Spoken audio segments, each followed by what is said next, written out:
Hi friend, ID sir classes में आपका बहुत बहुत स्वागत है। दोस्तों आज हम लोग मध्यकालीन इतिहास के बारे में पढ़ेंगे। दोस्तों यदि चैनल पे आप न्यू हैं तो प्लीज़ सब्सक्राइब जरूर कर लीजिएगा। वीडियो आपको अच्छा लगेगा तो लाइक कमेंट करके फीडबैक जरूर दीजिएगा। टाइम न वेस्ट करते हुए चलिए देखते इस सेशन को शुरू करते हैं। ठीक है, देखिए दोस्तों इसमें जो पहला क्वेश्चन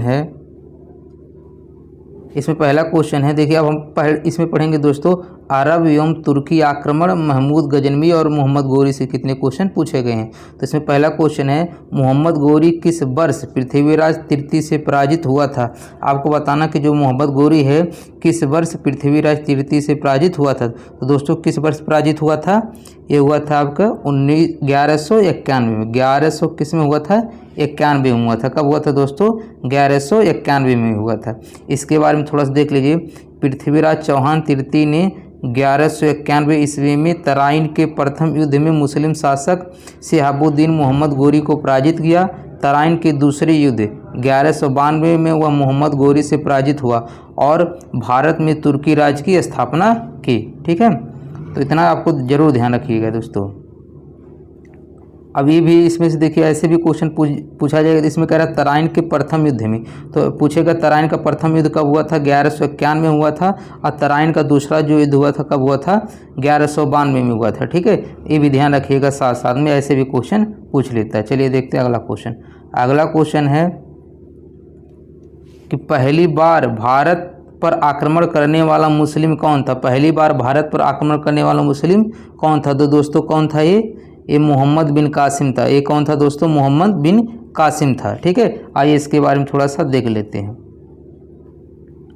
देखिए भारत में प्रथम मुस्लिम आक्रमणकारी मोहम्मद बिन कासिम था। 1711 ईस्वी में अबैदुल्लाह और बुदैल के नेतृत्व में सिंध के क्षेत्र में अरबों पर पहला असफल आक्रमण हुआ। अरबों ने 712 ईस्वी में 17 वर्षीय मोहम्मद बिन कासिम के नेतृत्व में दाहिर को परास्त कर सिंध पर विजय पाई। भारत पर अरब आक्रमण के साक्ष्य चचनामा और मीर मोहम्मद मासूब की पुस्तक तारीख़ सिंधिया। देखिए ये सब नहीं पूछता है दोस्तों, बस आपको ध्यान रखना कि प्रथम मुस्लिम आक्रमणकारी कौन है, मोहम्मद बिन कासिम है। मोहम्मद बिन कासिम ने कब किया था आक्रमण, 1712 ईस्वी में। 1712 ईस्वी में इतना ही आपको ध्यान रखना। ठीक है, जितना लिखा है सब आपको याद करने की जरूरत नहीं है। अगला है कि नालंदा प्राचीन शिक्षण एवं मठ का केंद्र कब नष्ट हो गया। आपको बताना है कि जो नालंदा प्राचीन शिक्षण एवं मठ का केंद्र था वो कब नष्ट हो गया। तो दोस्तों कब नष्ट हो गया था, ये 1200 ईस्वी में। कब नष्ट हो गया था, 1200 ईस्वी में। आइए इसके बारे में थोड़ा सा देख लेते हैं। नालंदा विश्वविद्यालय बिहार मगध में स्थित महत्वपूर्ण बौद्ध शिक्षा का केंद्र था। नालंदा प्राचीन शिक्षण एवं मठ का एक केंद्र 1200 ईस्वी में नष्ट हो गया। इसको 1197 ईस्वी में ऐबक का एक सेनापति जिसका नाम था बख्तियार खिलजी ने नष्ट कर दिया। तो आपको ध्यान रखना है, पहला ध्यान रखिएगा आप कि नष्ट कब हुआ था, 1200 ईस्वी में। अगर ईस्वी में पूछ एग्जैक्ट डेट कब हो जाएगा, 1197 में। इसको नष्ट कौन किया था, बख्तियार खिलजी किया था। अब बख्तियार खिलजी कौन था, कुतुबुद्दीन ऐबक जो था उसका क्या था, ये सेनापति था। ठीक है, इतनी बात आपको ध्यान रखना है। अब देखते हैं क्वेश्चन नंबर 4।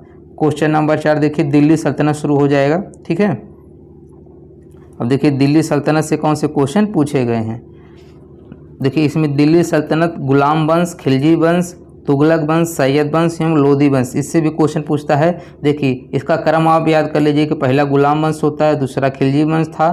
ठीक है, उसके बाद तुगलक वंश था, सैयद वंश था, उसके बाद लोधी वंश। और सबसे यहाँ पर आप समझ लीजिएगा दोस्तों, जो सबसे अधिक समय तक, ठीक है, सबसे अधिक समय तक जो राज किया था वो कौन था, तुगलक वंश था। ध्यान रखिएगा, जो सबसे अधिक समय तक राज किया था कौन था, तुगलक वंश था। इसके बारे में भी देखिए क्वेश्चन आपको मिलेगा।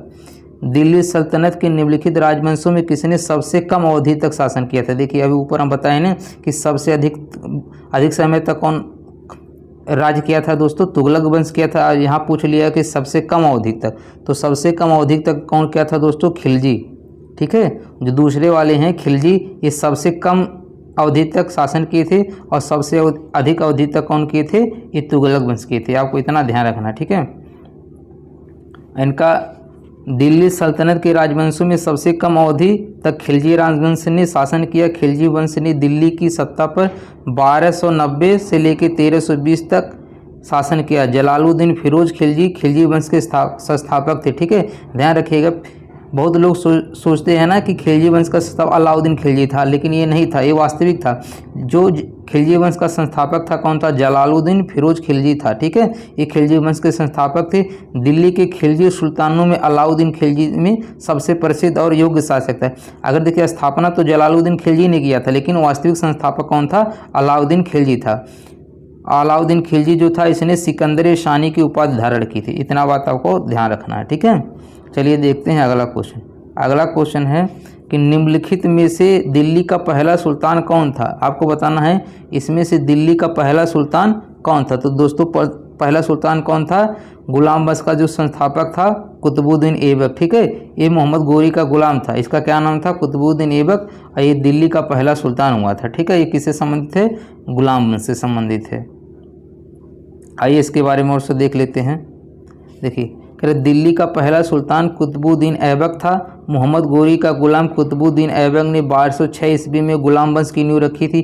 कब रखा था दोस्तों? 1206 ईस्वी में। ऐबक का साम्राज्य पूरे भारत में फैला था। इसने लाहौर को अपनी राजधानी बनाया और कुतुब मीनार की नींव डाली। ठीक है, लाहौर को इसने अपनी राजधानी बनाया था और कुतुब मीनार का नींव डाला था। ठीक है, अगला क्वेश्चन है कुतुबुद्दीन ऐबक किस राजवंश का संस्थापक था? तो बताए हैं दोस्तों ये गुलाम वंश का संस्थापक था। किसका था? ये गुलाम वंश का संस्थापक था। कुतुबुद्दीन ऐबक किसका संस्थापक था दोस्तों? ये गुलाम वंश का संस्थापक था। किसका था दोस्तों? गुलाम वंश का संस्थापक था। ध्यान रखिएगा। ठीक है, इसके बारे में देख लीजिए। कह रहा गुलाम वंश की स्थापना 1206 ईस्वी में कुतुबुद्दीन ऐबक ने किया था। यह गोरी का गुलाम था। इसे लाख बख्श भी कहा जाता है। ये भी ध्यान रखिएगा, इसे क्या कहा जाता था? लाख बख्श कहा जाता था। कुतुबुद्दीन ऐबक ने अपनी राजधानी लाहौर को बनाई थी।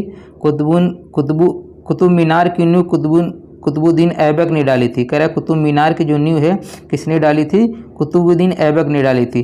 दिल्ली की कुतुब उल इस्लाम मस्जिद तथा अजमेर का 2.5 दिन का झोपड़ा नामक मस्जिद का निर्माण कुतुबुद्दीन ऐबक ने कराया था। ये भी ध्यान रखिएगा कि पूछता है कि 2.5 दिन का झोपड़ा किसने बनाया था दोस्तों? ये भी कुतुबुद्दीन ऐबक ने बनवाया था।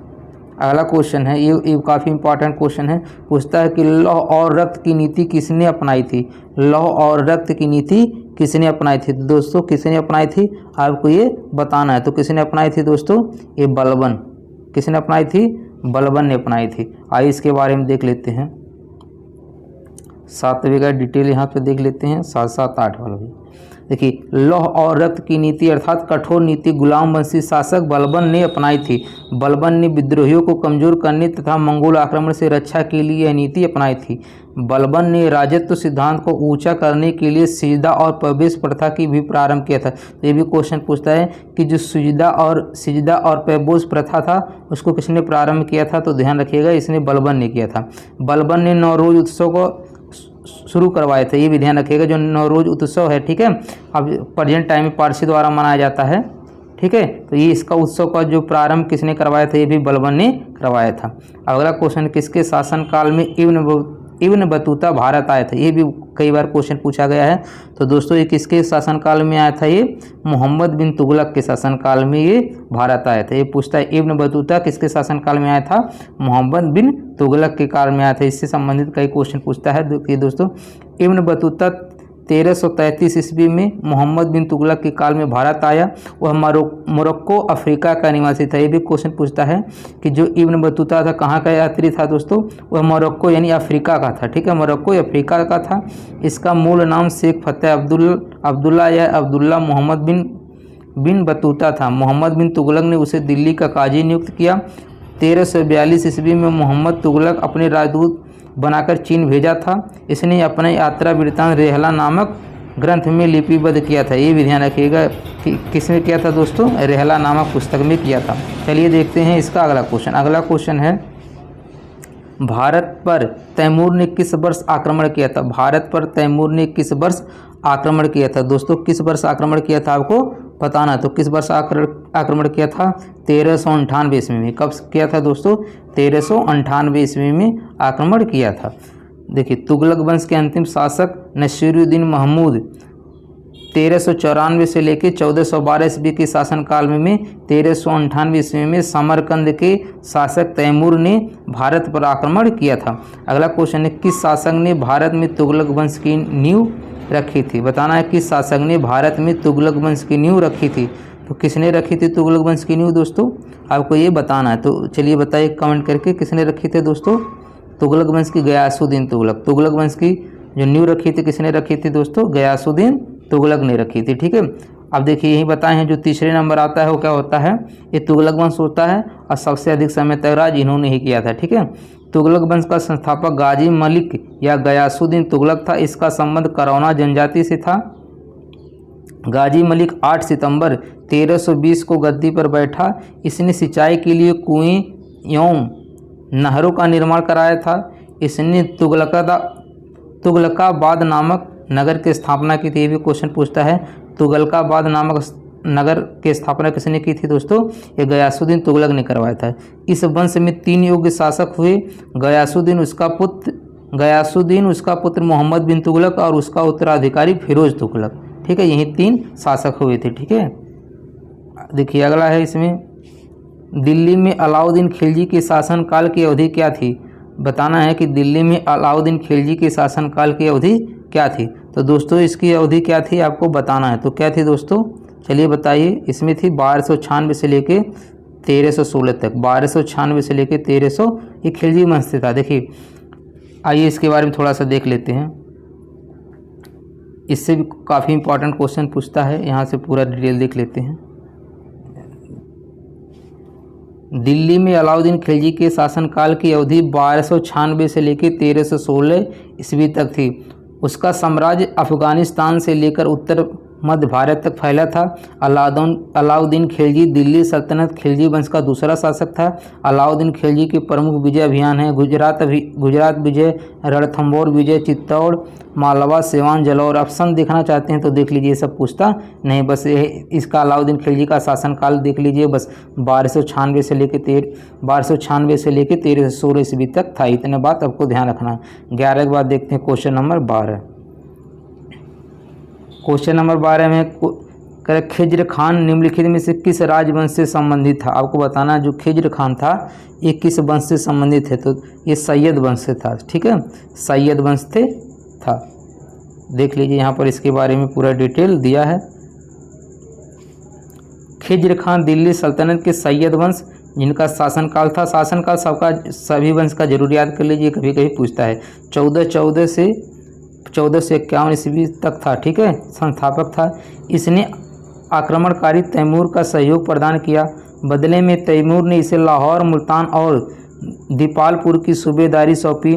धातव्य है कि खिज्र खान ने सुल्तान की उपाधि धारण नहीं की, बल्कि वह रैयत-ए-आला की उपाधि धारण से ही संतुष्ट रहा। ये सब ज़्यादा नहीं पूछता। ठीक है, भारत में सिकंदर लोदी का शासनकाल कब से कब तक था, तो शासनकाल जरूर पूछ लेता है।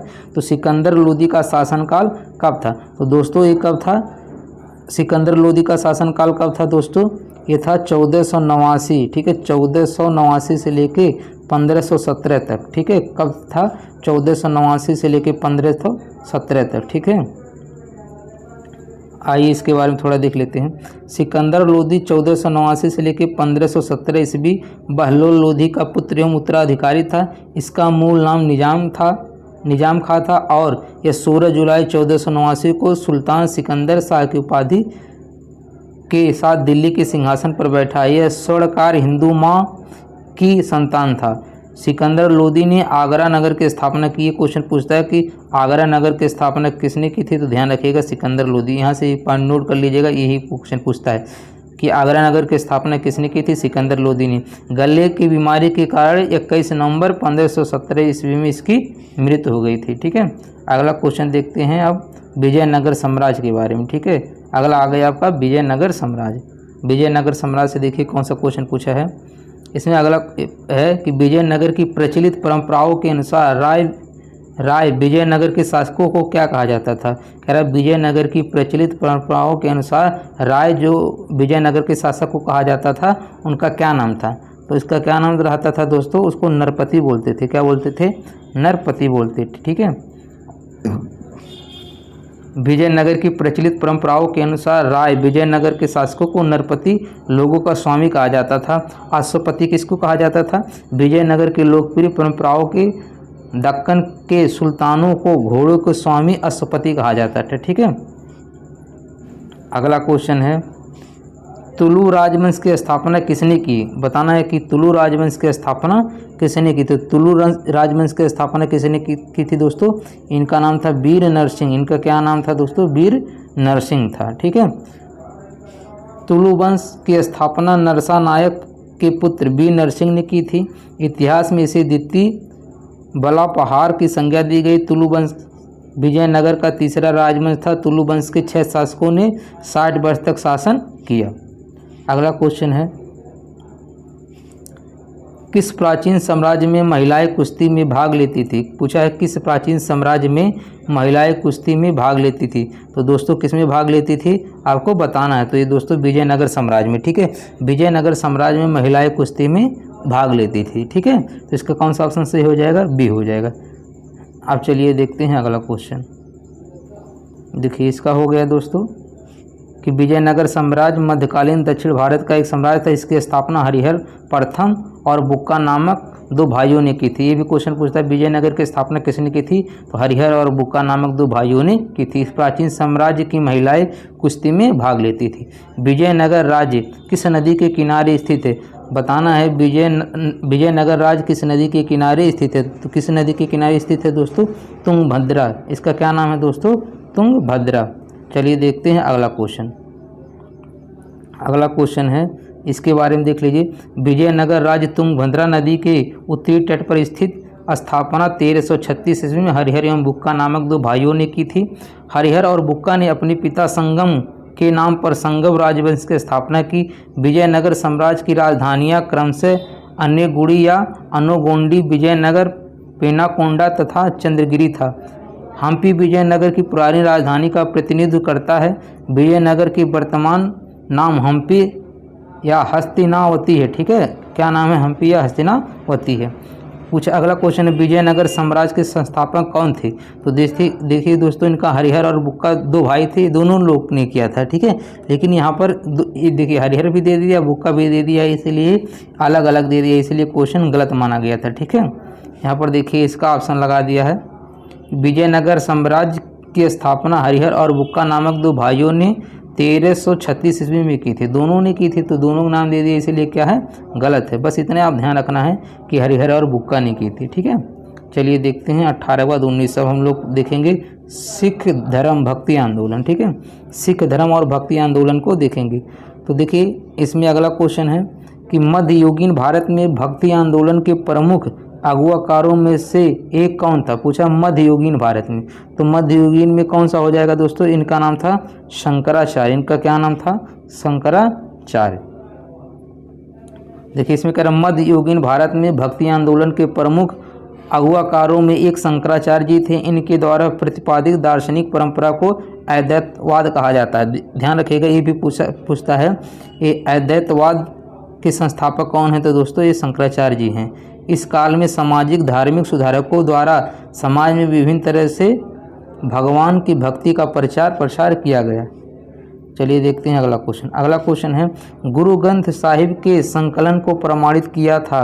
कह रहा गुरु ग्रंथ साहिब के संकलन को प्रमाणित किया था, तो किसने किया था आपको ये बताना है। तो चलिए दोस्तों बताइए किसने किया था? तो इनका नाम था गुरु गोविंद सिंह।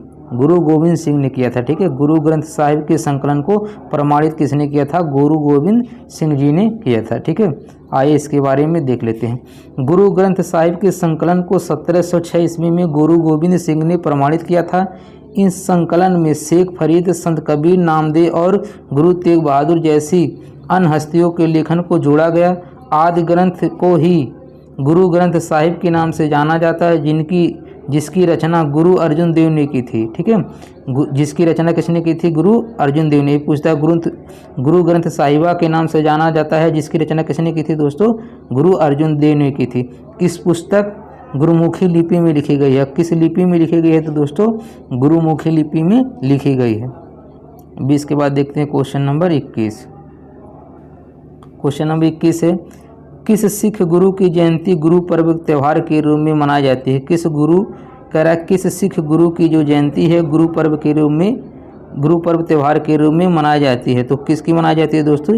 इनका नाम था गुरु नानक देव। सिख धर्म में जो गुरु नानक देव है, इन्हीं के जयंती को गुरु पर्व के रूप में मनाया जाता है। ठीक है, सिख पंथ के संस्थापक तथा सिखों के पहले गुरु, ध्यान रखिएगा, सिख पंथ के संस्थापक हैं और सिखों के पहले गुरु जो हैं गुरु नानक देव की जयंती गुरु पर्व त्यौहार के रूप में मनाई जाती है। इनका जन्म 1469 ईस्वी में, सन याद रखिएगा, कभी कभी पूछता है, 1469 में कार्तिक पूर्णिमा को रावी नदी के किनारे स्थित आधुनिक पाकिस्तान, ठीक है, आधुनिक पाकिस्तान के पंजाब प्रांत के तलवंडी नामक गाँव में हुआ था। उन्होंने सामाजिक कुरीतियों का विरोध किया तथा मूर्ति पूजा को निरर्थक माना था। चलिए 21 के बाद देखते हैं क्वेश्चन नंबर 22। कह रहा वर्ष में गुरु गोविंद सिंह ने बैसाखी दिवस को आनंदपुर साहिब में सिखों की सामान्य बैठक बुलाई तथा खालसा की नींव रखी थी। खालसा अथवा पवित्र की नींव रखी थी। किस सन में रखी थी दोस्तों? अब देखिए इसमें जो चारों ऑप्शन दिए हैं, चारों ऑप्शन गलत है। आइए देख लेते हैं क्यों गलत है। देखिए कह रहा है कि गुरु गोविंद सिंह सिख धर्म के 10वें तथा अंतिम गुरु थे। इन्होंने 1699 खालसा पंथ की स्थापना की थी। 1699 और 1699 कहीं ऑप्शन दिया ही नहीं, इसलिए क्वेश्चन क्या हो गया था, गलत हो गया। तो यहाँ पर देख लीजिए प्रश्नगत विकल्पों से कोई विकल्प सत्य नहीं है। बाकी आगे पढ़ना चाहते हैं तो यहाँ से पढ़ लीजिएगा, ठीक है। 22 के बाद देखते हैं क्वेश्चन नंबर 23। 23 में कह रहा है 10वें या आखिरी सिख गुरु कौन थे? तो अभी ऊपर पढ़े हैं कि कौन थे दोस्तों, गुरु गोविंद सिंह थे, ठीक है। इनका क्या नाम है दोस्तों, गुरु गोविंद सिंह। ये अंतिम और 10वें गुरु थे, ठीक है। और यहाँ दसों लोग का नाम लिखा है, यहाँ से देख सकते हैं। पहले कौन थे, गुरु नानक देव थे, इसके बाद अंगद थे, अमरदास, रामदास, अर्जुन देव, ये 5वें गुरु थे। ये भी ध्यान रखिएगा। हरगोविंद सिंह, हरराय, हरकिशन, तेग बहादुर और 10वें थे गुरु गोविंद सिंह थे, ठीक है। स्पष्ट है कि सिख धर्म के आखिरी गुरु गोविंद सिंह थे। 23 के बाद देखते हैं क्वेश्चन नंबर 24। लंगर की परंपरा किसने आरंभ की थी? आपको बताना कि जो लंगर की परंपरा है ये किसने आरंभ की थी दोस्तों, किसने आरंभ की थी? ये गुरु नानक जी ने, ठीक है। गुरु नानक जी ने ही लंगर की परंपरा आरंभ की थी। चलिए देखते हैं अगला क्वेश्चन। अगला क्वेश्चन है कि किस सिख गुरु को आदि ग्रंथ संकलित किया था? किस सिख गुरु ने आदि ग्रंथ संकलित किया था? तो दोस्तों किसने किया था, अभी ऊपर आप पढ़ चुके हैं। चलिए बताइए किसने किया था?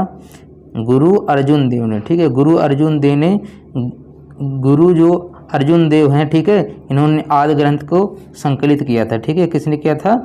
इस 25 का क्या हो जाएगा, सी हो जाएगा। 25 का क्या हो जाएगा दोस्तों, सी हो जाएगा, ठीक है। अब देखते हैं क्वेश्चन नंबर 26। यहाँ लिया है, यहाँ से आप पढ़ सकते हैं। देखिए यहाँ से जो क्वेश्चन है इंपॉर्टेंट है, यहाँ से थोड़ा समझा देते हैं कि सिखों के 5वें गुरु अर्जुन देव ने आदि ग्रंथ को संकलित किया था। सिखों के 5वें गुरु थे, ठीक है। इन्होंने अमृतसर नगर, पूर्व नाम रामदासपुर, का निर्माण कार्य पूरा कराया। उसमें अमृतसर एवं संतोष नगर नामक तालाब बनाया। इन्होंने अमृतसर तालाब के मध्य हरिमंदिर साहिब का निर्माण करवाया, जिसकी नींव सूफी संत मियाँ मीर के द्वारा रखा गया था। जहांगीर ने अपने विद्रोही पुत्र खुसरो की मदद के आरोप में गुरु अर्जुन देव को 30 मई 1606 ईस्वी में फांसी दी थी। ये भी क्वेश्चन पूछता है, ठीक है, कि जहांगीर ने किसको फांसी दी थी? तो गुरु अर्जुन देव को। और किस नंबर के थे? 5वें गुरु थे, ठीक है।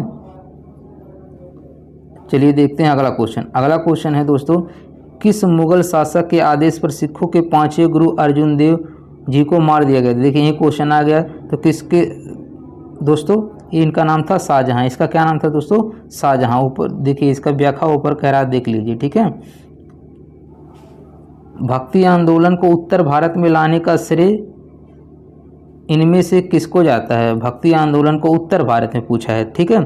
तो उत्तर भारत में किसको जाता है दोस्तों, आपको बताना है। तो इनका नाम था रामानंद नाम था। इनका क्या नाम था दोस्तों? रामानंद नाम था, ठीक है। यहाँ से देख लीजिए, भक्ति आंदोलन का आरंभ 800 ईस्वी से लेके 1700 ईस्वी के बीच दक्षिण भारत में अलवर एवं नए नारों में हुआ। भक्ति आंदोलन के नेता रामानंद इसे उत्तर भारत लाए। इन्होंने लोगों को यह सिखाया कि भगवान राम के प्रति प्रेम और समर्पण रखने तथा इनके नाम के उच्चारण से मुक्ति पाई जा सकती है। 27 के बाद देखते हैं क्वेश्चन नंबर 28। इनमें से कौन सा विकल्प सही ढंग से मेल नहीं खाता? अब इसमें बताना है कि इसमें से मेल नहीं खाता। देखिए अब ऊपर पढ़े हैं कि 1333 में इब्न बतूता भारत आया था। अब देखिए 1506 में गुरु नानक का जन्म हुआ था, नहीं हुआ था। अभी पढ़े हैं ना दोस्तों कि इनका जन्म कब हुआ था? इनका जन्म कब हुआ था, अभी ऊपर पढ़े 1469 में हुआ था। ठीक है, गुरु नानक का जन्म कब हुआ था, 1469 में। तो इसमें पूछा कि मेल नहीं खाता, तो यही मेल नहीं खाता, बाकी सब सही है। 1290 मार्को पोलो ने भारत का दौरा किया। 1498 वास्को डी गामा कालीकट में आए थे। चलिए देखते हैं अगला क्वेश्चन। अगला क्वेश्चन, बीजक पुस्तक के लेखक कौन है। तो भाई सबसे आसान क्वेश्चन पूछा है, तो इसके कौन से हो जाएंगे, कबीरदास। बीजक पुस्तक के लेखक कौन है, कबीरदास। कौन है दोस्तों, कबीरदास हैं। देखिए उसके बाद बीजक के रचनाकार कौन हो जाएंगे, कबीरदास। उसके बाद पूछता है सूरदास के क्या हो जाएंगे, सूरसागर, सुसरावली, साहित्य लहरी। ध्यान रखिए 2 में तो सुर लगा है, बस आपको अलग से साहित्य लहरी याद कर लीजिए। अब विद्यापति इनका है, कीर्ति लता है, कीर्ति पताका है, पुरुष परीक्षा है और भू परिक्रमा है। ठीक है, 29 के बाद देखते हैं क्वेश्चन नंबर 30। अब शुरू होता है मुगल काल। मुगल काल से देखिए कौन सा क्वेश्चन पूछता है, कह रहा संगमरमर पर पित्रादूरा या रंगीन पत्थर की जड़ाई का काम के समय में लोकप्रिय हुआ था। तो किसके शासनकाल में हुआ था दोस्तों, इस शाहजहाँ। ठीक है, वैसे भी स्थापत्य कला का स्वर्णकाल किसको माना जाता है, शाहजहाँ का। ठीक है, तो जो भी स्थापत्य कला होगा उसमें कौन सा हो जाएंगे, शाहजहाँ हो जाएंगे। ठीक है, देखिए इसमें दिया है कि संगमरमर पर पित्रादूरा या रंगीन पत्थर की जड़ाई का काम सर्वप्रथम शाहजहाँ के समय में शुरू हुआ था। इस कला का महत्वपूर्ण उदाहरण ताजमहल एवं एतमादुल्ला का मकबरा है। अगला क्वेश्चन है, जजिया फिर से लगाने वाले मुगल शासक का नाम लिखिए। कह रहा जजिया फिर से लगाने वाले मुगल शासक का नाम लिखिए। तो बताना है कि जजिया फिर से कौन सा लगाया था दोस्तों। देखिए कह रहा जजिया फिर से लगाने वाले मुगल शासक, देखिए जजिया जो कर था गैर मुस्लिम पर लगाया जाता था। जब अकबर आया था दोस्तों, ठीक है, इसने इसको ख़त्म कर दिया गया था। उसके बाद फिर जब औरंगजेब आता है फिर इसको दोबारा लगा देता था। तो यही क्वेश्चन पूछा, जजिया फिर से लगाने वाला मुस्लिम शासक कौन था, मुगल शासक कौन था, औरंगजेब था। ठीक है, आइए इसके बारे में देख लेते हैं कि भारतीय इतिहास में जजिया एक प्रकार का धार्मिक कर था। इसे मुस्लिम राज्य में रहने वाली गैर मुस्लिम जनता, ठीक है, गैर मुस्लिम जनता से वसूला जाता था। भारत में जजिया कर लगाने का प्रथम साक्ष्य मोहम्मद बिन कासिम के आक्रमण के बाद देखने को मिलता है।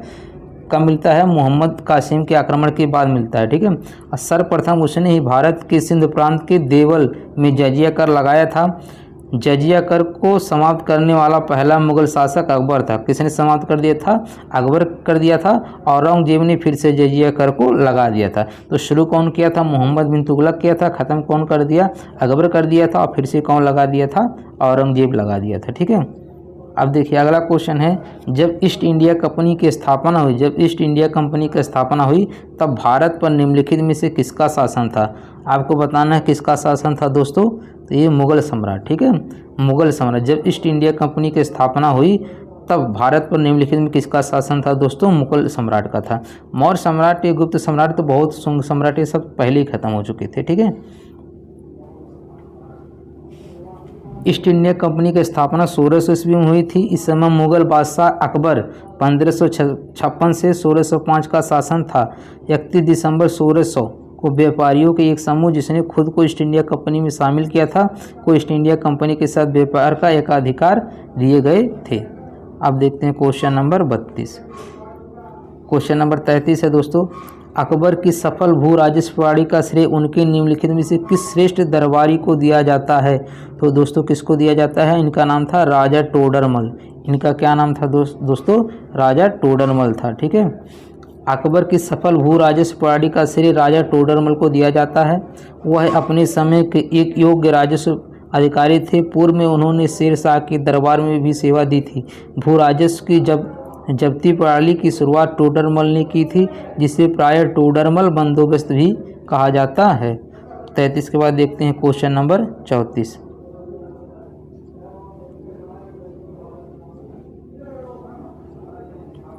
अब देखिए निम्नलिखित में से किस लड़ाई में मुख्य विरोधियों को सही ढंग से नहीं बताया गया है। ठीक है, इसमें बताना है कि इसमें चारों में से किसको सही ढंग से नहीं बताया गया है। तो देखिए पानीपत की लड़ाई बाबर और इब्राहिम लोधी के बीच हुआ था, ये सही है। पानीपत की दूसरी लड़ाई टीपू सुल्तान और मराठा, यही क्या है, गलत है। उसके बाद हल्दी घाटी का युद्ध किसके बीच में हुआ था, महाराणा प्रताप और अकबर के बीच में, ये सही है, ठीक है, यही गलत है। पानीपत की दूसरी लड़ाई में टीपू सुल्तान और मराठा के बीच नहीं हुआ था, इनके बीच नहीं हुआ था। ये कब हुआ था दोस्तों, आइए इसके बारे में देख लेते हैं। देखिए कि पानीपत की जो पहली लड़ाई हुई थी कब हुई थी, 21 अप्रैल 1526 में, इसको ध्यान रखिएगा, ये क्वेश्चन पूछेगा। पानीपत की पहली लड़ाई कब हुई थी, 21 अप्रैल 1526 ईस्वी में हुई थी। और इसमें कौन कौन लोग लड़े थे, बाबर और इब्राहिम लोधी के बीच हुई थी। किसके बीच हुई थी दोस्तों, बाबर और इब्राहिम लोधी के बीच में हुई थी, और बाबर ही विजय हुआ था। इस युद्ध में बाबर की विजय हुई, इब्राहिम लोधी मारा गया एवं नए मुगल साम्राज्य की नींव पड़ी। पानीपत की दूसरी लड़ाई 5 नवंबर 1556 ईस्वी में, ठीक है, दूसरी लड़ाई कब हुई थी, ध्यान रखिएगा इसका डेट, 5 नवंबर 1556 ईस्वी में अकबर और हुमायूं के बीच में हुआ था। किसके बीच में हुआ था दोस्तों, अकबर और हुमायूं के बीच में हुआ था, ठीक है। इस युद्ध में अकबर की विजय हुई और हुमायूं को पराजय हुई। इसी प्रकार हल्दी घाटी का युद्ध 18 जून 1576 में महाराणा प्रताप और अकबर के बीच में हुआ, जिसमें अकबर विजय हुआ। अतः स्पष्ट विकल्प भी सही सम्मिलित नहीं है, ठीक है। देखिए जो क्वेश्चन पूछा गया है वो तो पूछा गया है, लेकिन पानीपत की पहली लड़ाई कब हुई थी, किसके बीच हुई, दूसरी लड़ाई किसके बीच हुई थी, कब हुई थी, ये भी इम्पॉर्टेंट है। उसके बाद हल्दी घाटी वाला भी याद कर लीजिए, यहाँ से अपना नोट बना सकते हैं। अब देखते हैं क्वेश्चन नंबर 35 में कह रहा पानीपत की पहली लड़ाई किस वर्ष में हुई थी, तो पानीपत की लड़ाई 1526 में हुई थी। कब हुई थी दोस्तों, 1526 में हुई थी, या दूसरा 1556 में हुई थी, ठीक है। ये इसके बारे में ऊपर आप पढ़े हैं। अगला क्वेश्चन है, देखिए वही चीज़ें फिर पूछा है कि 1556 ईस्वी में पानीपत का द्वितीय युद्ध किनके मध्य लड़ा गया था, तो दोस्तों किसके बीच में लड़ा गया था, अभी आप ऊपर पढ़ें, अकबर और हुमायूं के बीच लड़ा गया था। किसके बीच लड़ा गया था, अकबर और हुमायूं के बीच लड़ा गया था, ठीक है। अब इसके बारे में ही लिखा है, आप इसको पढ़ सकते हैं, और साथ साथ एक नया पॉइंट इसमें याद कर लीजिएगा, पानीपत का दूसरे युद्ध के साथ पानीपत का तृतीय युद्ध भी याद कर लीजिए। ये कब हुआ था, 14 जनवरी 1761 में हुआ था, और मराठों और अहमद शाह अब्दाली के मध्य हुआ था। कब हुआ था, मराठा और अहमद शाह अब्दाली, और इसके बारे में दोनों के बारे में तो आप ऊपर पढ़ेंगे। कह रहा शेर शाह सूरी का वास्तविक नाम क्या था, तो शेर शाह सूरी का वास्तविक जो नाम था क्या था दोस्तों, फरीद था। इनका क्या नाम था दोस्तों, फरीद था। 37 का कौन सा हो जाएगा, सी हो जाएगा, ठीक है। आइए इसके बारे में थोड़ा देख लेते हैं, इससे क्वेश्चन पूछता है। शेर शाह सूरी का वास्तविक नाम फरीद था। इसने अपनी शिक्षा जौनपुर से प्राप्त की। 26 जून 1539 को चौसा का युद्ध हुमायूं और शेर शाह के बीच लड़ा गया। तो ध्यान दीजिए, चौसा का युद्ध पूछता है, तो चौसा का युद्ध कब हुआ था, 1539 में चौसा का युद्ध हुआ था, और शेर किसके बीच में हुआ था, हुमायूं और शेर शाह के बीच लड़ा गया था, जिसमें विजय के पश्चात शेर शाह की शक्ति और प्रतिष्ठा दोनों में वृद्धि हुई। इसमें कौन जीता था दोस्तों, शेर शाह जीता था, ठीक है। उसने शेर शाह की पदवी धारण कर अपने नाम को खुतबा पढ़वाया और अपने नाम के सिक्के पर भी अंकित करवाया। 17 मई 1540 को कन्नौज या बेलग्राम के युद्ध में भी हुमायूं पराजित हुआ। अब देखिए 1 साल के बाद फिर कौन सा युद्ध होता है, 1540 में कन्नौज या बेलग्राम का युद्ध हुआ था, ठीक है। फिर इन्हीं दोनों के बीच में हुमायूं पराजित हुआ। इसमें भी क्या हो गया, हुमायूं पराजित हो गया। और कलिंजर विजय के दौरान बारूद में आग लगने से शेर शाह घायल हो गया, ठीक है। 1545 में कलिंजर का युद्ध हुआ, इसमें शेर शाह क्या हो गया, घायल हो गया। 22 मई 1545 ईस्वी में उसकी मृत्यु हो गई। शेर शाह का मकबरा बिहार के सासाराम में। यहाँ से क्वेश्चन पूछता है जो शेर शाह का मकबरा है वो कहाँ पे है, बिहार के सासाराम में। तो देखिए 2 युद्ध होता है, एक 1539 में होता है, एक 1540 में। तो देखिए 40 चौसा में नहीं हुआ था, इसे याद किया जाता है, 40 चौसा में नहीं हुआ था, यानी 39 में चौसा का युद्ध हुआ था, और कन्नौज या बेलग्राम का युद्ध किस में हुआ था, 40 में हुआ था, ठीक है। चलिए देखते हैं अगला क्वेश्चन। अगला क्वेश्चन है, निम्न में से किस शासक की मृत्यु उसके पुस्तकालय की सीढ़ियों से गिरकर हुई थी। आपको बताना है निम्न में से किस शासक की मृत्यु उसके पुस्तकालय की सीढ़ियों से गिरकर हुई थी। तो दोस्तों किसकी मृत्यु हुई थी उसकी सीढ़ियों से गिरकर, इसका नाम था हुमायूं।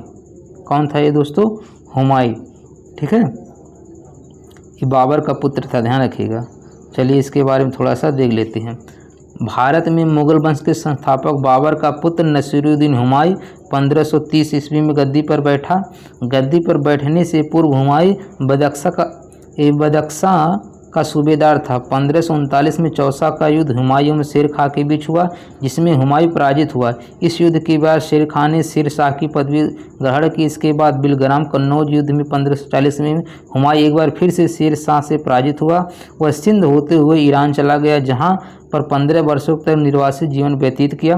1555 ईस्वी में हुमायूं ने पंजाब में सूर शासक सिकंदर शाह को पराजित कर पुनः दिल्ली गद्दी पर बैठा। 1556 में हुमायूं की मृत्यु उसके दिन पनाह भवन में स्थित पुस्तकालय की सीढ़ियों से गिरकर हो गई थी। ठीक है, बाबर का लड़का था ये हुमायूं। अगला क्वेश्चन है, किस वर्ष बाबर ने सुल्तान इब्राहिम लोदी को पानीपत की लड़ाई में पराजित किया था? तो इब्राहिम लोदी और बाबर के बीच में पानीपत का पहला युद्ध हुआ था। कब हुआ था दोस्तों? 1526 ईस्वी में हुआ था। इसके बारे में आप ऊपर पढ़ चुके हैं। अगला है, निम्नलिखित में से किस मुगल सम्राट द्वारा आगरा के किले का निर्माण किया गया था? ध्यान रखिएगा, ताजमहल नहीं पूछ रहा, आगरे का किला। तो आगरे का किला का निर्माण किसने करवाया था दोस्तों? अकबर ने। ध्यान रखिएगा, आगरे के किले का निर्माण अकबर ने करवाया था, लेकिन जो ताजमहल है, ठीक है, जो ताजमहल है वो शाहजहाँ ने करवाया था। ध्यान रखिएगा, इसमें दो क्वेश्चन अलग अलग पूछता है। आगरे का किला जब कहेगा तो कौन सा हो जाएगा दोस्तों? अकबर हो जाएगा। ताजमहल कहेगा तो कौन सा हो जाएगा? शाहजहाँ हो जाएगा। इस बात को आप नोट डाउन कर लीजिएगा। और ये यूनेस्को के विश्व धरोहर सूची में ही रखा गया, ये भी क्वेश्चन पूछता है। आगरे के किले का निर्माण 1565 से 1573 ईस्वी तक, ठीक है, में मुगल बादशाह अकबर द्वारा किया गया था। इसका निर्माण कार्य अकबर के प्रधान कारीगर कासिम खां की देख रेख में हुआ, जिसका निर्माण लाल बलुआ पत्थर से किया गया, इसलिए इसे आगरा का लाल किला कहा जाता है। आगरा का क्या कहा जाता है? लाल किला कहा जाता है। यह किला 1983 ईस्वी में यूनेस्को द्वारा विश्व धरोहर स्थल घोषित किया। कब किया गया था दोस्तों? 1983 में। 40 के बाद देखते हैं क्वेश्चन नंबर 41। क्वेश्चन नंबर 41 है, मुगल शासक के दौरान एक कोतवाल की सही भूमिका क्या थी? तो एक कोतवाल की सही भूमिका क्या थी? कानून और व्यवस्था बनाए रखना। क्या था? कानून और व्यवस्था बनाए रखना। अगला क्वेश्चन है, बिहार राज्य के सासाराम शहर में निम्नलिखित में किस प्राचीन सम्राट का मकबरा है? अभी आप ऊपर पढ़े हैं कि बिहार के सासाराम में जो शेर शाह सूरी था, इसका क्या है? मकबरा है। किसका है दोस्तों? शेर शाह सूरी का। ठीक है, अगला क्वेश्चन देखते हैं। मुगल वंश के पहले सम्राट बाबर ने अपनी देसी भाषा चगताई, ठीक है, चगताई तुर्की में अपनी आत्मकथा लिखी। इस पुस्तक का क्या नाम है? मुगल वंश के पहले सम्राट बाबर ने, ठीक है, बाबर ने किसको क्या लिखा था दोस्तों? बाबर ने बाबरनामा लिखा था। बाबर ने क्या लिखा था दोस्तों? बाबरनामा लिखा था। बाबर ने क्या लिखा था दोस्तों? बाबरनामा लिखा था। ठीक है, बाबर ने क्या लिखा था दोस्तों? बाबरनामा लिखा था।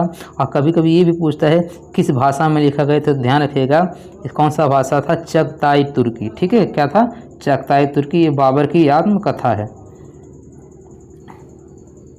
देखिए, कह रहा मुगल वंश का वास्तविक संस्थापक जहीरुद्दीन मोहम्मद बाबर तुर्कों की चगताई शाखा से था, जिसका संबंध मंगोल नेता चंगेज खां से है। बाबर ने अपनी आत्मकथा स्वयं लिखा, जिसको तुजुक-ए-बाबरी या बाबरनामा, ठीक है, या तुजुक-ए-बाबरी या बाबरनामा के नाम से जाना जाता है। यह किताब तुर्की भाषा में लिखी गई है, लेकिन मुगलों की दरबारी भाषा फारसी थी। ध्यान रखिएगा, ये पूछता है मुगलों की दरबारी भाषा क्या थी दोस्तों? फारसी थी। ठीक है, इस पुस्तक में बाबर ने विजयनगर व मेवाड़ साम्राज्य का उल्लेख किया है। चलिए देखते 43 के बाद 44 में है, भारत में जहांगीर का शासनकाल क्या था? आपको बताना कि भारत में जहांगीर का शासनकाल क्या था। तो भारत में जहांगीर का शासनकाल था 1605 से लेकर 1627। ठीक है, कितना था? 1605 से लेकर 1627। कौन सा ऑप्शन सही है इसमें? पहला वाला। भारत में जहांगीर का शासनकाल 1605 से लेकर 1627 तक था। इसका शासनकाल चित्रकला का स्वर्ण युग माना जाता है। सबसे इम्पॉर्टेंट ये पूछेगा आपको, चित्रकला का स्वर्ण युग किसको माना जाता है दोस्तों? जहांगीर को। ठीक है, अगर स्थापत्य कला पूछेगा, स्थापक कला पूछेगा तो कौन सा हो जाएगा? शाहजहाँ हो जाएगा। देखिए स्थापक से शुरू होता है और से शाहजहाँ हो जाता है। ठीक है, और चित्रकला पूछेगा तो कौन सा हो जाएगा? जहांगीर हो जाएगा। ठीक है, ध्यान रखिएगा, दोनों क्वेश्चन काफ़ी इंपॉर्टेंट हैं। इसके बाद कह रहा है 28 अक्टूबर 1627 ईस्वी को भीमबर नामक स्थान पर इसकी मृत्यु हो गई। इसका मकबरा लाहौर में है। तो जहांगीर का जो मकबरा है कहाँ पे है दोस्तों? लाहौर में। भी क्वेश्चन पूछा जा चुका है। अगला क्वेश्चन है, वह कौन सा स्थान है जहां अंतिम मुगल सम्राट बहादुर शाह जफर की मृत्यु हुई थी? तो दोस्तों कौन सा स्थान है जहां अंतिम मुगल सम्राट बहादुर शाह जफर की मृत्यु हुई थी? दोस्तों रंगून। कहाँ पे हुई थी? रंगून में हुई थी। ठीक है। अब देखिए 1857 की विद्रोह के समय बहादुर शाह सेकंड को हुमायूं के मकबरे से गिरफ्तार किया गया। उसे हडसन ने रंगून निर्वासित कर दिया, जहां 1862 में बहादुर शाह जफर की मृत्यु हो गई। ठीक, बहादुर शाह जफर या बहादुर शाह सेकंड एक ही चीज़ है। ठीक है। 45 के बाद देखते हैं क्वेश्चन नंबर 46। देखिए अब 46 में क्वेश्चन में पूछा है कि पहला कठपुतली मुगल सम्राट कौन था?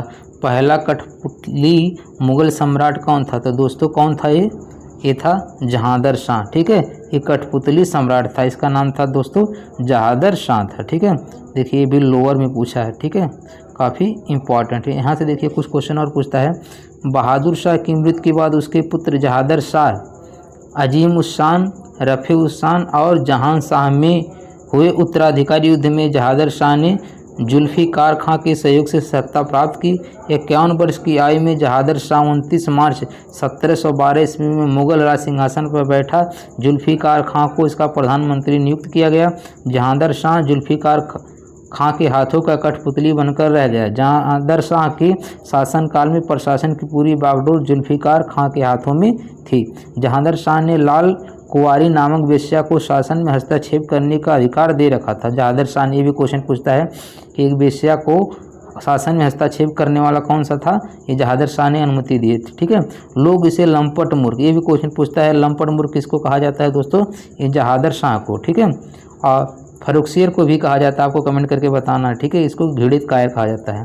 अजीम उस शान के पुत्र फर्रुखसियर ने सैयद बंधु अब्दुल्ला खां हुसैन अली के सहयोग से जहांदर शाह की हत्या करवा दी थी। ठीक है।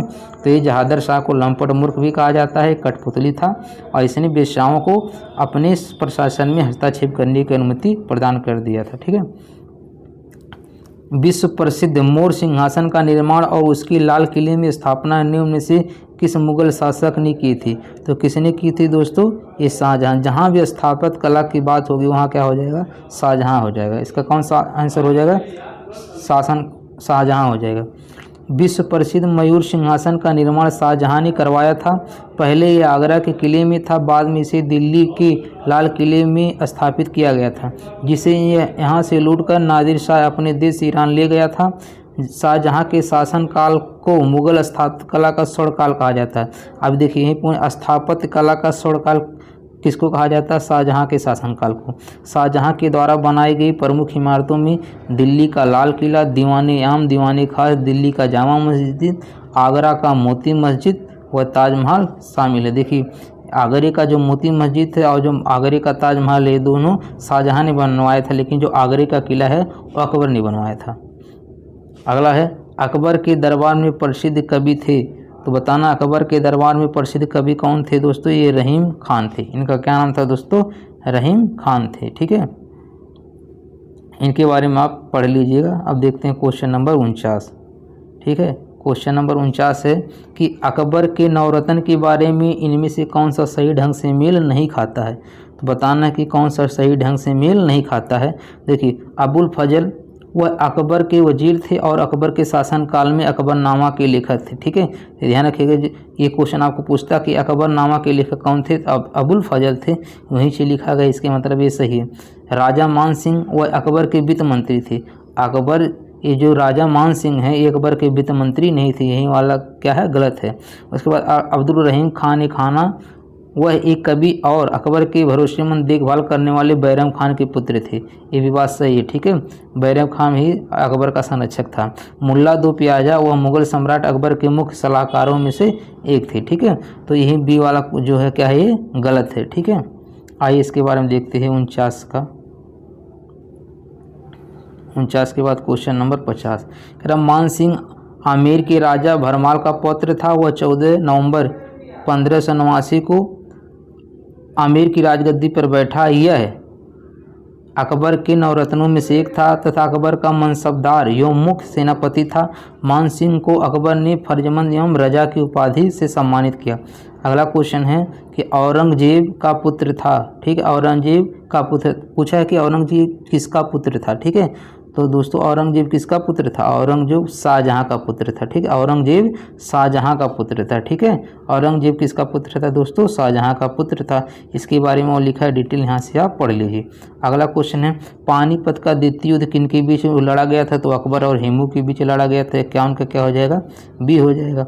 इसके बाद अगला क्वेश्चन है इनमें से कौन सा मुगल बादशाह शराब को छूता तक नहीं था? ठीक है, शराब को कौन नहीं छूता था? औरंगजेब। ठीक है, जिसने जजिया कर को पुनः प्रारंभ कर दिया था औरंगजेब, ये शराब को छूता तक नहीं था। ठीक है, ध्यान रखिएगा, औरंगजेब जो है इस शराब को छूता नहीं था, इसीलिए इसको जिंदा पीर के नाम से भी जाना जाता है। देखिए, औरंगजेब का जन्म 4 नवंबर 1618 को दोहद में हुआ। इनके पिता शाहजहां, माता मुमताज महल थे। औरंगजेब पवित्र जीवन व्यतीत करता था। वह सभी दुर्गुणों से मुक्त था तथा यति के जैसा जीवन व्यतीत करता था। खाने पीने, वेशभूषा और जीवन की अन्य सभी सुविधाओं में वो बेहद संयम रखता था। औरंगजेब को जिंदा पीर कहा जाता है। अगला क्वेश्चन है कि किस मुगल बादशाह ने इलाहाबाद को अपनी राजधानी बनाया था? तो दोस्तों किसने बनवाया था? ये शाह आलम। ठीक है, किसने बनवाया था दोस्तों? शाह आलम ने बनवाया था। इसके बारे में यहाँ स्क्रीनशॉट लेकर के पढ़ सकते हैं, लेकिन कुछ क्वेश्चन इंपॉर्टेंट इसको बता दे रहे हैं कि जैसे आलमगीर द्वितीय के बाद अली गौहर शाह आलम द्वितीय की उपाधि धारण कर मुगल शासन की गद्दी पर बैठा। शाह आलम द्वितीय ने बंगाल के शासक मीर कासिम तथा अवध के नवाब शुजाउद्दौला के साथ मिलकर अंग्रेजों के विरुद्ध बक्सर का युद्ध बहुत पूछता है, ये कब हुआ था दोस्तों? 22 अक्टूबर 1764 में भाग लिया। बक्सर के युद्ध में ऐतिहासिक पराजय के बाद अंग्रेजों ने शाह आलम के साथ इलाहाबाद की संधि 12 अगस्त 1765 की, जिसके द्वारा शाह आलम को इलाहाबाद तथा कड़ा का क्षेत्र मिला और शाह आलम ने इलाहाबाद को अपनी राजधानी बनाया था। किसने बनाया था दोस्तों? शाह आलम ने। 53 के बाद देखते हैं क्वेश्चन नंबर 54 में है प्रारंभ में अकबर का संरक्षक कौन था? आपको बताना है कि प्रारंभ में अकबर का संरक्षक कौन था। तो प्रारंभ में अकबर का संरक्षक कौन था? बैरम खान था। कौन था दोस्तों? बैरम खान था। ठीक है, अब इसके बारे में देख लीजिए। अकबर का जन्म 15 अक्टूबर 1542 ईस्वी को अमरकोट के राजा बीरसाल के महल में हमीदा बानो बेगम मरियम मकानी के गर्भ से हुआ। अकबर के प्रारंभिक 3 वर्ष चाचा अस्करी के संरक्षण में बीता। हुमायूं की मृत्यु के पश्चात अकबर के प्रमुख संरक्षक बैरम खान हुए, जबकि अकबर के पहले संरक्षक मुनीम खान थे। बैरम खान ने 14 फरवरी 1556 को गुरुदासपुर के निकट कलानौर में अकबर का राज्याभिषेक कर दिया था। ये भी क्वेश्चन पूछता है कहाँ पे अभिषेक हुआ था दोस्तों? एक कलानौर के किले में हुआ था। सम्राट बनने के पश्चात अकबर ने अपने संरक्षक बैरम खान को वकील नियुक्त कर खान ई खाना की उपाधि प्रदान की। बैरम खान फारस के शिया संप्रदाय से संबंधित था। 54 के बाद देखते हैं क्वेश्चन नंबर 55 में हुमायूं की दुर्घटना से आकस्मिक मृत्यु के उपरांत उनके बेटे अकबर को कहाँ मुगल सिंहासन पर बैठाया गया था? पूछा है कि हुमायूं की दुर्घटना से आकस्मिक मृत्यु के उपरांत उनके बेटे अकबर को कहाँ मुगल सिंहासन पर बैठाया गया था? तो अभी पूछते हैं दोस्तों, एक था कालानौर। कहाँ था दोस्तों? कालानौर में। ठीक है, इसके बारे में ऊपर आप पढ़े हैं। अगला क्वेश्चन है निम्नलिखित किन सम्राटों के शासनकाल में भारत का पहला मुद्रा रुपया मुद्रित हुआ था?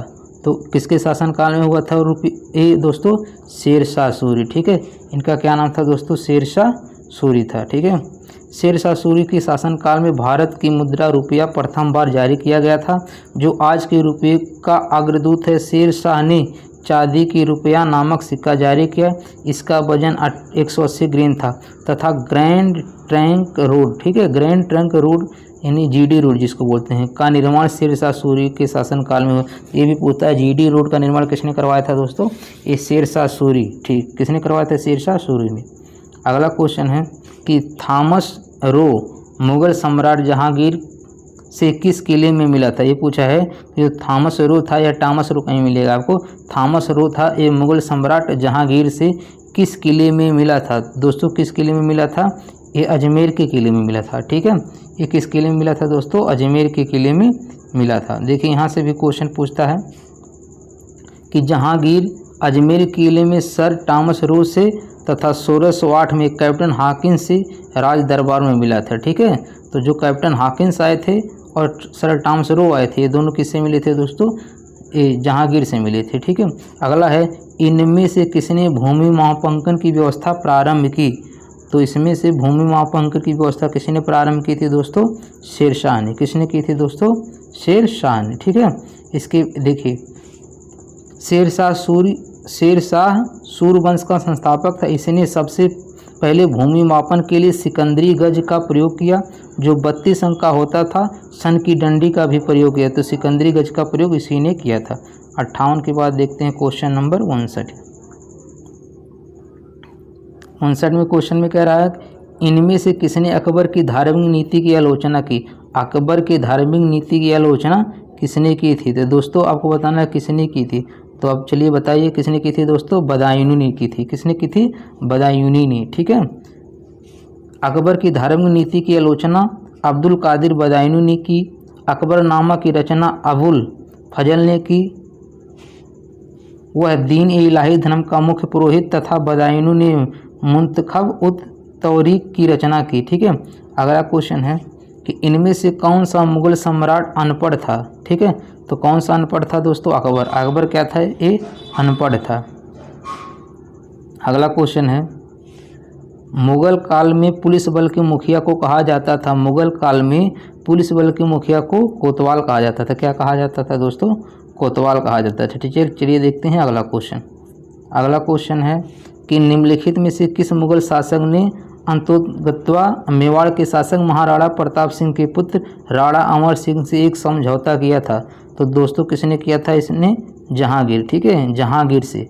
किससे किया था दोस्तों? जहांगीर से किया था। इसके बारे में थोड़ा सा देख लेते हैं कि महाराणा अमर सिंह मेवाड़ के सिसोदिया राजवंश के शासक महाराणा प्रताप के पुत्र तथा महाराणा उदय सिंह के पौत्र थे। कई संघर्षों के बाद जहांगीर ने शहजादे खुर्रम को मेवाड़ अभियान के लिए भेजा और अंत में खुर्रम ने मेवाड़ पर अधिकार कर लिया। पराजय के बाद इन्हें 1615 ईस्वी में अपमानजनक संधि करनी पड़ी। वे मेवाड़ के अंतिम स्वतंत्र शासक थे। अगला क्वेश्चन है कि जलालुद्दीन मोहम्मद किस नाम से प्रसिद्ध है? जलालुद्दीन मोहम्मद किस नाम से प्रसिद्ध हैं? तो दोस्तों जलालुद्दीन मोहम्मद किस नाम से प्रसिद्ध हैं? ये अकबर। ठीक है, जलालुद्दीन मोहम्मद किस नाम से प्रसिद्ध थे? अकबर। अकबर का नाम क्या था? जलालुद्दीन मोहम्मद था। अब इससे इतने ही बार आपको पढ़ना। 63 के बाद देखते हैं क्वेश्चन नंबर 64। ठीक है, क्वेश्चन नंबर देखते हैं अब 64 है। अब यहाँ से देख लीजिए, शुरू होता है मध्यकालीन स्थापत्य एवं चित्रकला से। ठीक है, दिल्ली के प्रसिद्ध जामा मस्जिद किसके द्वारा बनाई गई थी? ठीक है, दिल्ली का जो प्रसिद्ध जामा मस्जिद है इसको किसने बनवाया था दोस्तों? शाहजहां ने बनवाया था। जब भी स्थापत्य कला की बात हो जाएगी तो मैक्सिमम चांस रहेंगे उसका आंसर क्या होगा? शाहजहां हो जाएगा। जामा मस्जिद को किसने बनवाया था दोस्तों? ये शाहजहां ने बनवाया था। चलिए देखते हैं अगला क्वेश्चन। यहाँ इसके बारे में थोड़ा लिखा है, देख लेते हैं कि दिल्ली के प्रसिद्ध जामा मस्जिद का निर्माण सन 1656 में शाहजहां द्वारा करवाया गया था। यह मस्जिद लाल पत्थरों और संगमरमर का बना हुआ है। लाल किले से महज 500 मीटर की दूरी पर जामा मस्जिद स्थित है, जो भारत की सबसे बड़ी मस्जिद है। इसका निर्माण कार्य 1650 में शाहजहां ने शुरू करवाया था। इसे बनाने में 6 वर्ष का समय और 10 लाख रुपया लगे थे। बलुआ पत्थर एवं सफ़ेद संगमरमर से निर्मित इस मस्जिद में उत्तर और दक्षिण द्वारों से प्रवेश किया जा सकता है। पूर्वी द्वार केवल शुक्रवार को ही खुलता है। इसके बारे में कहा जाता है कि सुल्तान इसी द्वार का प्रयोग करता था। चलिए देखते हैं अगला क्वेश्चन। अगला क्वेश्चन है कि अकबर द्वारा बनवाया गया प्रसिद्ध ऐतिहासिक स्मारक बुलंद दरवाज़ा का उत्तर प्रदेश किस जिले में है? तो बुलंद दरवाज़ा किस जिले में है दोस्तों? आपको बताना है। तो ये तो बहुत आसान है दोस्तों, आगरा जिले में। ठीक है, कहाँ पे है दोस्तों? आगरा जिले में। चलिए देखते हैं अगला क्वेश्चन। अगला क्वेश्चन है, इसके बारे में थोड़ा देख लीजिए। अकबर द्वारा बनवाया गया प्रसिद्ध ऐतिहासिक स्मारक बुलंद दरवाज़ा उत्तर प्रदेश के आगरा जिले के फतेहपुर सीकरी में स्थित है। कहाँ पे है दोस्तों? फतेहपुर सीकरी में है। इस प्रसिद्ध स्मारक का निर्माण 1602 में अकबर ने अपनी गुजरात विजय की स्मृति में बनवाया था। कब बनवाया था? गुजरात विजय की स्मृति में। यह हिंदू और फारसी स्थापत्यकला का अद्भुत उदाहरण होने के साथ साथ दुनिया का सबसे बड़ा प्रवेश द्वार भी है। अगला है ताजमहल के सुलेख कैलीग्राफर ने, ठीक है, कैलीग्राफर ने 1648 में इसकी रचना की और पूरा करवाया। तो इसका कौन सा ऑप्शन हो जाएगा दोस्तों? 66 का बताइए कौन सा हो जाएगा? 66 का हो जाएगा, इसका नाम था अमानत खान सिराजी। क्या नाम था इनका? अमानत खान सिराजी, ये कैलीग्राफर थे, ठीक है, ताजमहल के। यहाँ से स्क्रीनशॉट लेके यहाँ से पढ़ सकते हैं। अब देखते हैं क्वेश्चन नंबर 67। कह रहा दिल्ली का प्रसिद्ध लौह स्तंभ जो सदियों से बिना जंग लगे खड़ा है, निम्नलिखित में किस ऐतिहासिक परिसर में स्थित है? तो किस परिसर में स्थित है दोस्तों? कुतुब मीनार परिसर में। किस में स्थित है? कुतुब मीनार परिसर में स्थित है, ठीक है। कह रहा भारत की राजधानी दिल्ली में स्थित लौह स्तंभ कुतुब मीनार की परिसर 1600 वर्षों में बिना जंग लगे खुले आसमान के नीचे खड़ा है। इसकी ऊंचाई 7.21 मीटर है। इसका निर्माण चंद्रगुप्त विक्रमादित्य ने किया था, ठीक है। इसका निर्माण किसने करवाया था? चंद्रगुप्त विक्रमादित्य ने करवाया था। चलिए देखते हैं अगला क्वेश्चन है अलाउद्दीन खिलजी द्वारा बनाया गया प्रसिद्ध अलाई दरवाज़ा कहाँ पे स्थित है? दोस्तों ये नई दिल्ली में है। कहाँ पे है दोस्तों? ये नई दिल्ली में है। कहाँ पे दोस्तों? नई दिल्ली में। चलिए देखते हैं। क्वेश्चन है दोस्तों कि प्रसिद्ध चित्रकार मीर सैयद अली चित्रकारी हेतु किस मुगल शासक के सहयोगी थे? किसके थे दोस्तों? हुमायूं के थे। किसके थे दोस्तों? ये हुमायूं के थे, ठीक है। यहाँ से आप इसके बारे में थोड़ा सा पढ़ सकते हैं। अगला क्वेश्चन है बुलंद दरवाज़ा द्वारा बनाया गया था। तो दोस्तों बताना है कि बुलंद दरवाज़ा किसके द्वारा बनाया गया था? दोस्तों अकबर द्वारा बनाया गया था। इसके बारे में आप ऊपर पढ़ चुके हैं। यहाँ से स्क्रीनशॉट लेके आप पढ़ सकते हैं। अगला क्वेश्चन है पंचमहल किस में स्थित है? आपको बताना है कि जो पंचमहल ये किस में स्थित है दोस्तों? ये फतेहपुर सीकरी में स्थित है। किस में स्थित है दोस्तों? फतेहपुर सीकरी में स्थित है। अगला क्वेश्चन देखते हैं। अगला क्वेश्चन है निम्नलिखित में से कौन सा युग्म सही नहीं है? आपको इसमें बताना है कि इसमें कौन सा युग्म सही नहीं है। तो इसमें कौन सा युग्म सही नहीं है? चलिए बताइए दोस्तों, इसमें कौन सा युग्म सही नहीं है? तो इसमें दोस्तों देखिए इसमें डी वाला हो जाएगा। इसमें ये सही नहीं है, ठीक है। हुमायूं का मकबरा ये इलाहाबाद नहीं है। बाकी बड़ा इमाम बाड़ा लखनऊ है, निशात बाग जम्मू कश्मीर हो, फिरोज शाह कोटला ये भी कहाँ है? दिल्ली में है, ठीक है। तो ये हुमायूं का मकबरा इलाहाबाद नहीं है। तो इलाहाबाद नहीं है तो कहाँ है? इसके बारे में थोड़ा सा आप देख लीजिए। कह रहा हुमायूं का मकबरा दिल्ली में स्थित है। हुमायूं का मकबरा कहाँ स्थित है दोस्तों? दिल्ली में स्थित है। अगला है दिल्ली में कुतुब मीनार दुनिया का सबसे बड़ा सबसे ऊंचा ईंट का बना मीनार है। इनमें से कौन से राजा ने इसके निर्माण में योगदान नहीं दिया था? ठीक है, कुतुब मीनार जो है इसके निर्माण में कौन सा योगदान नहीं दिया था? तो दोस्तों इसको कौन सा योगदान नहीं दिया था? चलिए बताइए। तो इसको कौन सा नहीं दिया था दोस्तों? अलाउद्दीन खिलजी। ठीक है, कौन सा नहीं दिया था दोस्तों? अलाउद्दीन खिलजी ने नहीं दिया था। बाकी फिरोज शाह तुगलक, कुतुबुद्दीन ऐबक और इल्तुतमिश ने सबने योगदान दिया था। किस प्रकार दिया था ये सब देख लेते हैं। ये काफ़ी क्वेश्चन पूछता है। कोई निर्माण करवाया था, किसी ने नींव रखी थी, ठीक है, किसी ने फिर पूरा करवाया था, इसीलिए क्वेश्चन इंपॉर्टेंट है। कुतुब मीनार भारत में दक्षिणी दिल्ली में स्थित ईंट से निर्मित विश्व की सबसे ऊंची मीनार है। इसकी ऊंचाई 72.5 मीटर यानी 237.86 फुट एवं व्यास 14.3 मीटर। ये सब नहीं पूछता है। जो ऊपर शिखर पर जाकर हो जाता है। गुलाम वंश के शासक कुतुबुद्दीन ऐबक ने कुतुब मीनार के निर्माण की नींव रखी थी। यहाँ से पूछता क्वेश्चन। गुलाम वंश के संस्थापक कुतुबुद्दीन ऐबक ने कुतुब मीनार के निर्माण की नींव रखी थी, किंतु वह इसका आधार ही बनवा पाया था। बाद में उसके उत्तराधिकारी इल्तुतमिश ने इसके 3 मंजिल को बनवाया। ध्यान रखिएगा, इसका जो उत्तराधिकारी था इल्तुतमिश ने इसने 3 मंजिल को बनवाया। बिजली गिरने के कारण इसकी चौथी मंजिल क्षतिग्रस्त हो गई। बाद में फिरोज शाह तुगलक ने चौथी मंजिल की जगह 2 मंजिल का निर्माण करवाया। 2 मंजिलों का निर्माण करवा। अब यह मीनार 5 मंजिला है। एक कितने का है दोस्तों? 5 मंजिला। ठीक है, कालांतर में सिकंदर लोधी ने भी इसकी 5वीं मंजिल का पुनर्निर्माण करवाया। ठीक है, बाद में जाके सिकंदर लोधी ने भी 5वीं मंजिल का पुनर्निर्माण करवाया था। ठीक है, जबकि खिलजी वंश के शासक अलाउद्दीन खिलजी ने इसके निर्माण में कोई योगदान नहीं दिया था। तो पहले ध्यान रखिएगा, इसके जो नींव किसने डाला था? कुतुबुद्दीन ऐबक ने। फिर इसको 3 मंजिला कौन बनाया था? इल्तुतमिश ने बनवाया था। उसके बाद चौथी 5वीं मंजिला किसने बनाया था दोस्तों? फिरोज शाह ने बनवाया था। फिर 5वीं मंजिले का जो थोड़ा सा जीर्णोद्धार कौन करवाया था? सिकंदर लोधी ने करवाया था। इतना आपको ध्यान रखना है। ठीक है, अब देखिए यहाँ से क्वेश्चन पूछता है मध्यकालीन इतिहास एवं संगीत। मध्यकालीन इतिहास एवं संगीत, ठीक है, तो इसके बारे में थोड़ा सा देख लेते हैं। अमीर खुसरो। दोस्तों देखिए, वीडियो बनाने में बहुत ही मेहनत लगता है, तो दोस्तों यदि चैनल पे न्यू हैं तो प्लीज़ इसको सब्सक्राइब जरूर कर लीजिएगा। वीडियो अच्छा लगेगा तब आपको लाइक कमेंट करके फीडबैक जरूर दीजिएगा। दोस्तों सब्सक्राइब जरूर कीजिए, लाइक कमेंट भी जरूर कीजिए। ठीक है, अगला क्वेश्चन है अमीर खुसरो जिन्हें कव्वाली का पिता एवं भारत का तोता भी कहा जाता है किसके दरबार में कवि थे। ठीक है, अमीर खुसरो किसके दरबार में रहते थे दोस्तों, आपको बताना है। तो अमीर खुसरो अलाउद्दीन खिलजी के दरबार में रहते थे। ठीक है, किसके दरबार में रहते थे दोस्तों, अलाउद्दीन खिलजी के दरबार में रहते थे। इसके बारे में स्क्रीनशॉट लेके आप पढ़ लीजिएगा, क्योंकि वीडियो बहुत लंबा बन जाता है तो दिक्कत होती है अपलोड करने में। निम्नलिखित में से कौन दिल्ली सल्तनत के इतिहास का लेखक नहीं था। तो दिल्ली सल्तनत के इतिहास का लेखक नहीं था, इनका क्या नाम था, अब्बास खां सरवानी। इनका क्या नाम था दोस्तों, अब्बास खां सरवानी। 75 का ये हो गया। उसके बाद देखते हैं, देखिए यहाँ पर दिया है, यहाँ से कुछ इंपॉर्टेंट क्वेश्चन निकल के आते हैं, देख लीजिए। अब्बास खां सरवानी मुग़ल काल के लेखक हैं। इन्होंने अकबर के आदेश पर तारीख़ शेरशाही फारसी भाषा में लिखी। इसमें शेरशाह के जीवन चरित्र एवं शासन प्रबंध पर प्रकाश डाला। अमीर खुसरो सल्तनत काल के थे।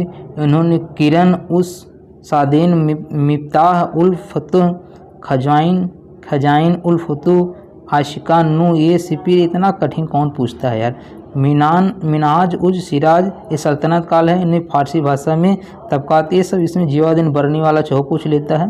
देखिए जीवादीन बरनी वाला बस याद कर लीजिए, इससे आपका काम हो जाएगा। ठीक है, तो 75 के बाद देखते हैं क्वेश्चन नंबर 76। क्वेश्चन नंबर 76 कह रहा आईने ए अकबरी किसने लिखी थी। आईने ए अकबरी किसने लिखी थी। ठीक है, तो आईने अकबरी किसने लिखी थी दोस्तों, अबुल फजल ने। किसने लिखी थी दोस्तों, अबुल फजल ने लिखी थी। ठीक है, चलिए देखते हैं अगला क्वेश्चन। अगला क्वेश्चन है कि गोस्वामी तुलसीदास द्वारा लिखे गए रामचरितमानस का सबसे लंबा कांड कौन है। तो दोस्तों सबसे लंबा कांड कौन है, बालकांड। ठीक है, सबसे लंबा जो कांड है कौन है, ये बालकांड है। सबसे लंबा कांड कौन है, बालकांड है। ठीक है, और सबसे छोटा कांड अगर पूछ ले तो कौन सा हो जाएगा, ये भी क्वेश्चन पूछा जा चुका है। ठीक है, रामचरितमानस में 7 अध्याय, ये भी पूछा है कितने अध्याय हैं, 7 अध्याय, जिसको हिंदी में क्या बोलते हैं, कांड। गोस्वामी तुलसी द्वारा लिखे गए हैं, जिसमें सबसे लंबा अध्याय कांड बालकांड है। इसमें कुल 361 हैं, जबकि किष्किंधा कांड रामचरितमानस का सबसे छोटा कांड है। तो सबसे छोटा किष्किंधा कांड और सबसे बड़ा बालकांड। निम्न में से कौन सा सुमेलित नहीं है, आपको इसमें बताना है कि इसमें से कौन सा सुमेलित नहीं है। तो हुमायूं नामा हुमायूं ने नहीं लिखा था। ठीक है, बाबर का लड़का जो था हुमायूं था। ठीक है, तो हुमायूं नामा नहीं लिखा था। बाबर की एक लड़की थी, उनका नाम था गुलबदन बेगम। ध्यान रखिएगा, इसका क्या नाम था, गुलबदन बेगम। या कह सकते हैं हुमायूं की क्या थी, बहन थी। इसने ही क्या लिखा था, हुमायूं नामा लिखा था। बाकी बाबर नामा बाबर ने लिखा था। शाहजहां नामा मोहम्मद ताहिर ने लिखा था। तुझे की जहांगीर द्वारा लिखा गया था। लेकिन हुमायूं नामा जो है गुलबदन बेगम द्वारा लिखा गया था। बाबर की लड़की थी और हुमायूं की बहन थी। ठीक है, यही चीज़ यहाँ पर लिखा, देखिए हुमायूं नामा गुलबदन बेगम ने लिखा था, बाकी ऊपर आप देखे हैं। ठीक है, अगला क्वेश्चन वही क्वेश्चन है कि हुमायूं नामा के लेखक कौन है दोस्तों, गुलबदन बेगम है। ठीक है, इसके बारे में आपको पहले बता दिए हैं।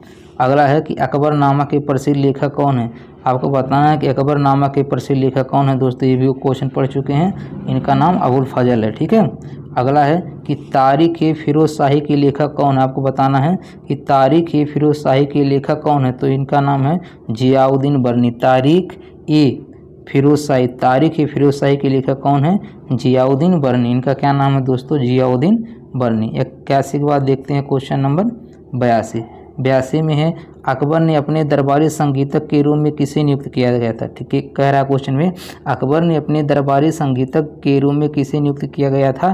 तो किसने किया था, किसको किया था दोस्तों, मियां तानसेन को। ठीक है, मियां तानसेन किसके दरबार में रहते थे, अकबर के दरबार में रहते थे। ठीक है, अब उसके बाद 82 के बाद देखते हैं क्वेश्चन नंबर 83 में है अमीर खुसरो का जन्म स्थान कहाँ है।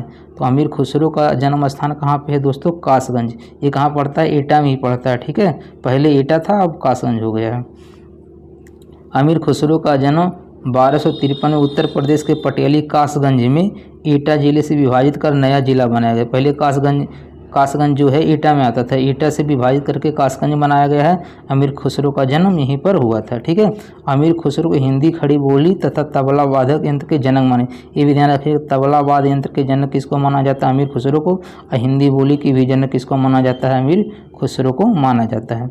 अगला क्वेश्चन है किस संत को रामायण के रचयिता वाल्मीकि का अवतार माना जाता है दोस्तों। इसका आंसर आपको कमेंट करके बताना है। ठीक है। यदि दोस्तों चैनल पे न्यू है तो प्लीज़ इसको सब्सक्राइब जरूर कर लीजिएगा। यहाँ से दोस्तों हमारा ये ख़त्म हो जाता है। अब इसके बाद आधुनिक इतिहास शुरू होता है। देख लीजिए 84 क्वेश्चन थे, यहाँ से ख़त्म हो जाता है। ठीक है, यहाँ से क्या हो जाता है, ख़त्म हो जाता है। यहाँ शुरू होगा आधुनिक इतिहास।